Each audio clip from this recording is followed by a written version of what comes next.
अस्सलाम वालेकुम second year. बेटा हम लोगों ने लास्ट चैप्टर में autonomic nervous system autonomic nervous system को स्टडी किया था। आज आप ये कह लें कि नर्वस सिस्टम का जो है लास्ट टॉपिक है, ठीक है, that is about nervous disorders. Nervous disorder का क्या मतलब होता है? ऑर्डर हम कहते हैं तरतीब। तो अगर तरतीब में एक रेगुलर चीज़ है, एक ऑर्डर से है चीज़, तरतीब से लगी हुई है, तो अगर उसमें कोई डिस्टर्बेंस आ जाए, ठीक है, उसमें से एक चीज़ निकल जाए या एक चीज़ ऐड हो जाए तो तरतीब हो जाएगी ख़राब। ठीक है, तो इस चीज़ को हम कहते हैं कि ऑर्गेनिज्म के अंदर किसी चीज़ की अरेंजमेंट अगर डिस्ट्रॉय हो जाए, डैमेज हो जाए, तो हम कहते हैं ये डिसऑर्डर हो गया, ये कोई डिजीज़ हो गई है। तो नर्वस सिस्टम के अंदर अगर कोई इस तरह की ख़राबी पैदा हो जाए तो हम ये कहते हैं कि ये हमारे नर्वस सिस्टम का डिसऑर्डर है। तो हम देखते हैं कि कितनी तरह की डिजीज़ हैं, इसमें कितनी तरह के डिसऑर्डर्स हैं और क्या क्या होते हैं। ठीक है, तो first of all there is Parkinson's disease.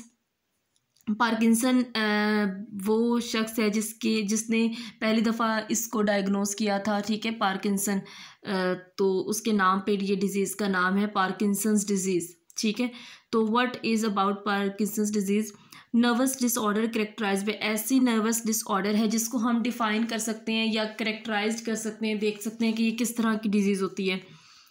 तो इनवॉलेंट्री ट्रेमर्स वर्ड क्या मतलब होता है? ट्रेमर्स का मतलब होता है वर्ड शिवरिंग, कांपना। ठीक है, इनवॉलेंट्री मतलब ये है इस बात का कि इनवॉलेंट्री ऐसे एक्शंस जो हम अपनी मर्ज़ी से कंट्रोल नहीं कर पाते। ठीक है, ऐसे रिस्पॉन्सेस जो हम अपनी मर्ज़ी से कंट्रोल नहीं कर पाते। ठीक है, तो अच्छा, diminished motor power and rigidity, इस डिजीज़ के अंदर होता क्या है? मोटर पावर किसको कहते हैं? मोटर कहते हैं हरकत को। ठीक है, मोटर पावर मतलब इंसान की पता होता है क्या इस डिजीज़ के अंदर कि जब एज हो जाती है ना 50 अबव 40 अबव, ठीक है, तो बाज़ औकात वो कुछ लोगों के जो हाथ हैं वो कांपना ही शुरू हो जाते हैं, आपने भी देखा होगा। ठीक है, तो इस डिज़ीज़ को हम कहते हैं ये पार्किंसंस डिज़ीज़ हो गई। ठीक है, तो इसमें क्या होता है कि हरकत करने की जो ताकत होती है ना वो ख़त्म हो जाती है। रिजिडिटी का क्या मतलब ये कि हैंडशेक करें तो उनके हाथों में वो वाली सख्ती, रिजिडिटी नहीं होती जो आम बंदे की होती है। जिसको पार्किंसन डिजीज़ हुई होती है उसके हाथ ऐसे ट्रेम्बल करते रहते हैं। ठीक है, तो mental faculties are not affected. Mental faculties का क्या मतलब होता है? मेंटल फैकल्टीज़ का मतलब है सोचने समझने की सलाहियत, सोचो विचार। ठीक है, तो उसने ये कहा है कि बेशक हाथ कांपना शुरू हो जाते हैं लेकिन इंसान का दिमाग जो है वो पूरी तरह से काम कर रहा होता है। सोचने समझने की सलाहियत और डिसीजन मेकिंग, ये सारी कैरेक्टर्स है वो वैसे ही होते हैं। मतलब ये है कि इतना ज़्यादा इस बीमारी का दूसरे हमारे कैरेक्टर्स पर इफेक्ट नहीं होता, ट्रेड्स पर इफेक्ट नहीं होता। ठीक है, लेकिन ये है कि सिर्फ इंसान के थोड़े से हाथ पाँव जो है वो कांपना शुरू हो जाते हैं। इसी वजह से होता इस तरह से है कि इस बीमारी के ज़्यादा नुकसान नहीं होते और इंसान बहुत देर तक ज़िंदा रह सकता है इस बीमारी के साथ भी, क्योंकि मेंटली तौर पर इंसान हेल्दी ही रहता है। कॉजेज़ क्या होती हैं इसकी? This disease is believe to be caused by cell death in the area of brain that produces dopamine. अच्छा, डोपामाइन एक केमिकल होता है। ठीक है, तो उसकी अगर जिस ब्रेन के एरिए में वो प्रोड्यूस हो रहा होता है ना, ठीक है, तो अगर उस एरिए की सेल डेथ हो जाए तो इस वक्त ये डिज़ीज़ हो जाती है। ठीक हो गया। ऑनसेट ऑफ डिज़ीज़, ऑनसेट मतलब कहते हैं डिज़ीज़ का आगाज़ कब होता है। ठीक है, डिज़ीज़ का आगाज़ होता है usually on 50s and 60s, जब इंसान की उम्र 50 या 60 प्लस हो जाती है। ठीक है, स्लोली प्रोग्रेसिव का ये मतलब होता है कि अगर 50 और 60s में ये एज में ये डिज़ीज़ स्टार्ट हुई है तो कहीं 90 साल की उम्र में जाकर कोई 5 से 10% मतलब इंक्रीज़ होगा बीमारी में। इतना स्लो ये बीमारी जो है वो होती है। ठीक है, मतलब 90 की एज में भी उतना ही थोड़ा बहुत ही ज़्यादा काम जो शिवरिंग है वो ज़्यादा होती, वरना उतनी ही रहती है। पेशेंट में लिव फॉर मैनी ईयर्स, ये बात मैंने आपको पहले बता दी कि पेशेंट जो है वो बहुत सारी सालों तक रह सकता है ज़िंदा ड्यू टू हेड ट्रॉमा। उसके अलावा भी एक इस डिज़ीज़ की कॉज है कि अगर हमारे हेड में कोई इंजरी हो जाती है, सदमे चला जाता है, सदमा वगैरह हो जाता है, तो उस वक्त भी ये डिज़ीज़ हो सकती है। ट्रॉमा हम कहते हैं शॉक को। ट्रीटमेंट क्या होता है इसका? अच्छा, एक इफ़ेक्टिव ड्रग है एल डोपा। ठीक है, तो एक एल डोपा की अगर जो है वो इंक्रीज़ कर दें हम अमाउंट एज अ ट्रीटमेंट उसको लें, तो वो क्या करेगा, जहाँ पर डोपामीन नहीं बन रही तो वो उस डोपामीन की कमी को पूरा कर देगा, तो डेफिनेटली बीमारी खुद ब खुद जो है वो ठीक हो जाएगी। उसके बाद एक और इम्पॉर्टेंट चीज़ है इसमें GDNF, ठीक है। GDNF क्या है, glial cell line derived neurotrophic factor, ठीक है। इंपॉर्टेंट शॉर्ट क्वेश्चन है बेटा, ये एक नेचुरली अकरिंग प्रोटीन है, ठीक है। अब इसका फंक्शन क्या होता है कि ये बूस्ट करती है uptake of dopamine when deliver to lab rats and monkeys. अच्छा अभी तक अच्छा ये क्या करती है, ये वाली जो GDNF प्रोटीन है ये अभी तक इंसानों पर जो है अप्लाई नहीं हुई, लेकिन जो लैब्स लेबॉर्ट्रीज़ के अंदर रैट्स वगैरह पर, मंकीज़ वगैरह पर एक्सपेरिमेंट्स किए जाते हैं, उन पर ये इस्तेमाल हुई है। और ये करती क्या है, ये डोपामीन के अपटेक को ये इंक्रीज करती, इन्हांस कर देती है, ठीक है। होता इस तरह से है कि बाज़ औक़ात इस तरह से होता है कि डोपामीन जब ली जाती है, मतलब बॉडी के अंदर उसकी डेफिशिएंसी हो जाती है या सेल डेथ की वजह से डोपामीन नहीं बन रही, तो होता इस तरह से है कि उसको L-डोपा दी जाती है, ठीक है। तो लेकिन बाज़ औक़ात कुछ वहाँ पर डैमेजेस की वजह से डोपामीन की जो वहाँ तक पहुँचने की रफ्तार है वो कम हो जाती है, मतलब जिस जगह पर डोपामीन नहीं बन रही वहाँ पर डोपामाइन को पहुँचाना है ना, ठीक है। तो उसने ये कहा है कि वहाँ पर उतनी स्पीड से नहीं पहुँचती जितनी स्पीड से उसको पहुँचना चाहिए, ठीक है। तो GDNF का काम क्या है कि वहाँ पर डोपामीन के पहुँचने की स्पीड को वो ज़्यादा कर देती है, ताकि जितनी जल्दी वहाँ पर डोपामीन पहुँचेगी उतनी ही जल्दी जो है वो पेशेंट को क्योर हो सकता है, ये डिजीज़ से वो बच सकता है, ठीक है। तो ये इसका मतलब है। उसने कहा है कि GDNF में be used in humans in near future, में भी इंसानों पर भी ये इसका एक्सपेरिमेंट हो, लेकिन अभी फ़िलहाल नहीं हो रहा।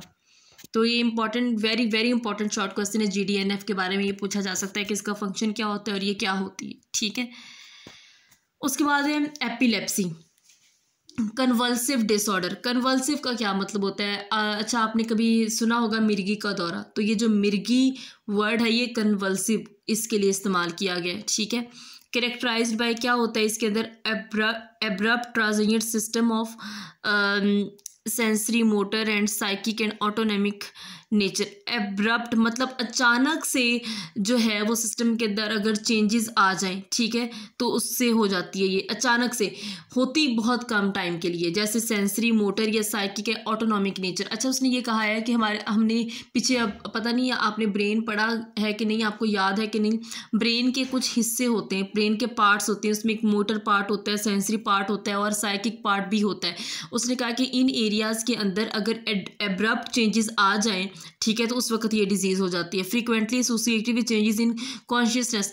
अच्छा उसने ये कहा है सेकंड थिंग कि फ्रीक्वेंटली एसोसिएटेड होती है चेंजेस इन कॉन्शियसनेस, मतलब इंसान का जो कॉन्शियसनेस है, इंसान का जो हम जिसे कहते हैं कि ज़मीर है, या इंसान की जो खुद से सोचने समझने की सलाहियत है, वो उस पर ये डायरेक्टली इफ़ेक्ट करती है, लेकिन एब्रप्ट होती है, मतलब लॉन्ग लास्टिंग नहीं होती, बहुत कम टाइम के लिए होती है और अचानक से होती है, ठीक है। These changes are believe to be secondary. उसने ये कहा जो ऊपर वाली जो सारी चेंजेस है ये सेकेंडरी हैं। सेकेंडरी का क्या मतलब होता है ये मैं अभी आपको बताती हूँ, पहले मैं नेक्स्ट आपको बताती हूँ। सडन ट्रांजिएंट अल्टरनेशन इन ब्रेन फंक्शन। होता क्या है कि अचानक से हमारे ब्रेन का फंक्शन जो है वो रिस्पॉन्ड नहीं कर पाता, ठीक है। Associate with rapid electric charge in grey matter of brain. अच्छा उसने ये कहा है कि जब ये डिजीज़ होती है ना, तो सबसे पहले जो चीज़ें होती हैं वो ये होती हैं जो नीचे वाले पॉइंट्स हैं, ठीक है। उसमें क्या होता है कि ब्रेन का फंक्शन ऑल्टरनेट हो जाता है, और उसके अलावा रैपिड इलेक्ट्रिक चार्ज, मतलब ये इलेक्ट्रिक चार्ज इसको कहा गया है, नर्व इम्पल्स को कहा गया है। नर्व इम्पल्स क्या है, इलेक्ट्रिकल सिग्नल्स होते हैं ना, तो जहाँ से भी nerve impulse for example motor neuron से जा रही है, सेंसरी न्यूरॉन से जा रही है, तो नर्व इम्पल्स जब एक लिमिट से ज़्यादा डिस्चार्ज होने लग जाएगी तो उस वक्त क्या होता है कि ब्रेन का फंक्शन जो है वो डैमेज होना स्टार्ट हो जाता है, ठीक है। तो जब ये फ़ौरन से डिजीज़ होती है ना, तो उस वक्त से पहला काम ये होता है, उसके अंदर कैरेक्टराइजेशन में पहला काम ये होता है कि रैपिड डिस्चार्ज होता है इलेक्ट्रिक चार्ज का, ठीक है, in grey matter of brain. Grey matter जो ब्रेन का पार्ट होता है उसमें, और ब्रेन का जो फंक्शन है वो डैमेज हो जाता है। बाकी जो ऊपर वाले सारे कैरेक्टर्स हैं वो सेकेंडरी हैं, वो इसके बाद होते हैं। जैसे कौन से कैरेक्टर्स, एब्रप्ट चेंजेस होती है सेंसरी मोटर और साइकिक एरिया में, उसके अलावा कॉन्शियसनेस में चेंजेस आती हैं। तो उसने कहा कि पहले जो चीज़ें होती हैं वो इलेक्ट्रिक इलेक्ट्रिक चार्ज ज़्यादा होता है, और उसके बाद जो है वो पहली वाली चीज़ें वो सेकेंडरी कैरेक्टर्स होते हैं इसके, ठीक है। ऑनसेट ऑफ एपिलेप्सी मतलब स्टार्ट कब होती है, before the age of 30, large later age onset suggests organic disease. In some patients emotional disturbances play a significant trigger role. उसने ये कहा है कि जो है अगर 30 की एज में हो डिज़ीज़ वैसे ये हो जाती है, लेकिन उसने कहा कि अगर बाद की 30 से बाद वाली एज में इसका ऑनसेट हो तो उसको हम बोलते हैं ऑर्गेनिक डिजीज़ है, ठीक है।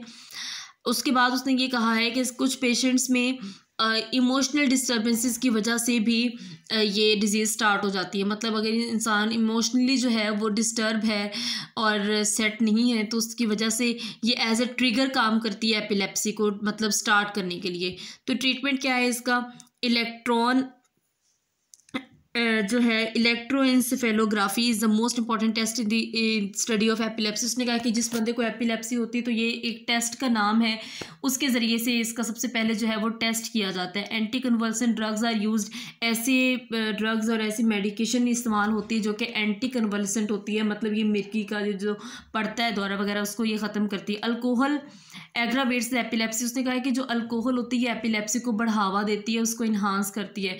जो लोग एपिलेप्सी से सफ़र हुए होते हैं उनको ख़ास तौर पर अल्कोहल को जो है वो अवॉइड करना चाहिए। अच्छा, ये जो मिर्गी वगैरह का दौरा होता है ये इस तरह की कन्वल्सिव डिजीज़ होती हैं।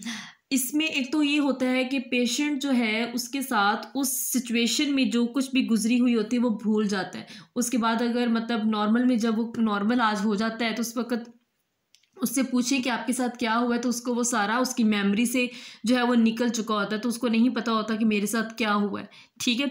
और सडन अटैक ही होता है और कुछ देर के लिए होता है, कुछ को तो सिर्फ 15 मिनट के लिए होता है और ज़्यादा से ज़्यादा भी इसका दौरानिया हो तो वो आधा घंटा होता है, ठीक है।